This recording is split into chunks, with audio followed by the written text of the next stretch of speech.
Hello दोस्तों। समाज वाटिका channel में आप सबका स्वागत है। मैं विमल सर। आज हम बिहार बोर्ड एनसीईआरटी बुक कक्षा 7 विषय नागरिक जीवन के अध्याय नंबर 6 को देखेंगे। यह है अध्याय नंबर 6 और इसमें दिया है संचार माध्यमों को समझना। यानी इस चैप्टर में संचार माध्यमों को समझना में हमें आज इसके उत्तर को देखना है। यानी इससे पहले हम इस चैप्टर को व्याख्यान विधि से कई वीडियो में हम इसको समाप्त कर चुके हैं। आज हम इसके अभ्यास को देखेंगे। तो चलिए सीधे इसके अभ्यास पर। यह है अभ्यास। इसमें हम जो भी प्रश्न है उसको एक एक करके इसका उत्तर ढूंढते हैं और समझते हैं। तो आगे बढ़ने से पहले आपसे रिक्वेस्ट है कि इस चैनल को यानी समाज वाटिका चैनल को आप सब्सक्राइब करें तथा इस वीडियो को आप लाइक और शेयर भी करें। तो चलिए सीधे चलते हैं इसके प्रश्न पर। पहला है, प्रजातंत्र में संचार माध्यम किस प्रकार महत्वपूर्ण भूमिका निभाते हैं। तो देखते हैं इसके उत्तर। चैप्टर 6 संचार माध्यमों को समझना अभ्यास। प्रश्न 1, प्रजातंत्र में संचार माध्यम किस प्रकार महत्वपूर्ण भूमिका निभाते हैं। उत्तर, प्रजातंत्र में संचार माध्यम निम्न प्रकार से अपनी भूमिका को निभाते हैं। पहला इसमें दिया हुआ है, इससे हमें सरकार के कार्यों के बारे में जानकारी मिलती है। 2, यह देश विदेश की अनेक मुद्दों व समस्याओं के बारे में लोगों को सूचित करता है। 3, यह सरकार की नीतियों एवं कार्यक्रमों की आलोचना करके एवं उसमें खामियां निकालकर सरकार की कार्य प्रणाली को नियंत्रित करता है। 4, यह जनमत निर्माण का एक सशक्त माध्यम है। 5, यह जनता को सरकारी नीतियों अथवा कार्यों के पक्ष और विपक्ष हेतु मंच प्रदान करता है।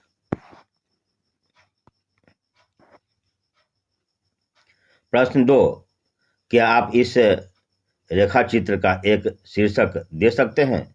इस रेखा चित्र से आप संचार माध्यम और बड़े व्यापार के परस्पर संबंध के बारे में क्या समझ पा रहे हैं। तो रेखा चित्र जो है यहाँ दिया हुआ है, यह दिया हुआ है। यह जो रेखा चित्र दिया हुआ है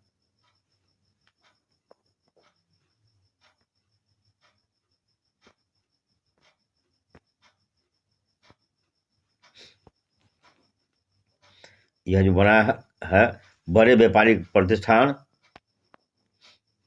और फिर यहाँ दिया हुआ है ये सभी चित्र है। तो इसी के माध्यम से हमें उत्तर देना है। तो चलिए इसके उत्तर पर। प्रश्न 2 का उत्तर, इस रेखा चित्र को हम संचार के माध्यम से व्यापार शीर्षक दे सकते हैं। संचार के माध्यम से उद्यमी अपने उत्पाद को बेचते हैं। किसी भी नए उत्पाद को बाजार में बेचने के लिए उत्पादों को विज्ञापन का सहारा लेना पड़ता है।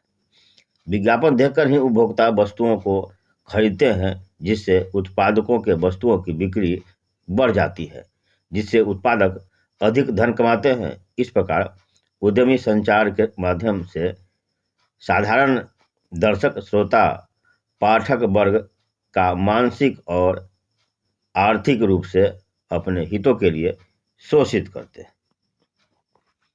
प्रश्न नंबर 3, आप पढ़ चुके हैं कि संचार माध्यम किस प्रकार एजेंडा बनाते हैं। इनका प्रजातंत्र में क्या प्रभाव पड़ता है। अपने विचारों के पक्ष में 2 उदाहरण दीजिए। आंसर, संचार माध्यम अधिक से अधिक लोगों को अपनी ओर आकर्षित करने के लिए विभिन्न प्रकार के एजेंडा बनाते हैं। यह प्रजातंत्र को अनेक प्रकार से प्रभावित करते हैं। जैसे पहला, सरकार की नीतियों के बारे में जनता को बतलाती है। जनता सरकार की नीतियों पर अपना जनमत तैयार करती है। 2, संचार माध्यम निश्चित करते हैं कि किन बातों पर ध्यान केंद्रित किया जाना है और इस तरह वह एजेंडा निश्चित कर देते हैं। अब प्रश्न नंबर 4, कक्षा परियोजना के रूप में समाचारों में से कोई एक शीर्षक चुनकर उस पर ध्यान केंद्रित कीजिए और अन्य समाचार पत्रों में से उससे संबंधित विवरण छांटिए। दूरदर्शन समाचार पर भी इस विषय पर प्रचारित सामग्री देखिए। 2 समाचार पत्रों के विवरण की तुलना करके उनमें समानता और भिन्नता की रिपोर्ट लिखिए। निम्नलिखित प्रश्न पूछना सहायक हो सकता है। चलिए, प्रश्न है, क में इस लेख में क्या जानकारी दी जा रही है?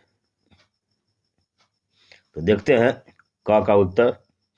इस लेख में प्रदूषण के कारण 1 लाख कारखानों के बंद होने से कारखानों के मालिकों और मजदूरों के विरोध से संबंधित एक रिपोर्ट दिया गया है। प्रश्न ख, कौन सी जानकारी इसमें छोड़ दी गई है? तो उत्तर देखते हैं ख में, न्यूज ऑफ इंडिया ने कारखानों से फैलने वाले प्रदूषण के दुष्परिणामों के बारे में व्याख्या नहीं की है, जबकि इंडिया डेली की रिपोर्ट में कारखानों के मालिकों और मजदूरों का विरोध करना कितना उचित है तथा नगर निगम द्वारा कारखानों को कितना सुविधा दिया गया है और क्या क्या कमी रह गई है, इसके बारे में नहीं बताया गया है। ग में है, यह लेख किस दृष्टिकोण को ध्यान में रखकर लिखा गया है? तो ग में दिया गया है, न्यूज ऑफ इंडिया के लेख प्रदूषण के कारण कारखानों के बंद होने से मजदूरों द्वारा विरोध करने से सड़कों पर लगने वाले जाम को ध्यान में रखकर रिपोर्ट तैयार किया गया है, जबकि इंडिया डेली में कारखानों के मालिकों एवं मजदूरों की प्रतिक्रिया के संबंध में रिपोर्ट तैयार की गई है। प्रश्न घ में है, किसके दृष्टिकोण को छोड़ दिया गया है और क्यों? इसका उत्तर घ, इन दोनों रिपोर्टों में कुछ दृष्टिकोणों को छोड़ दिया गया है। न्यूज ऑफ इंडिया रिपोर्ट में प्रदूषण से होने वाले नुकसान के संदर्भ में जनता की प्रतिक्रिया के बारे में नहीं बताया गया है।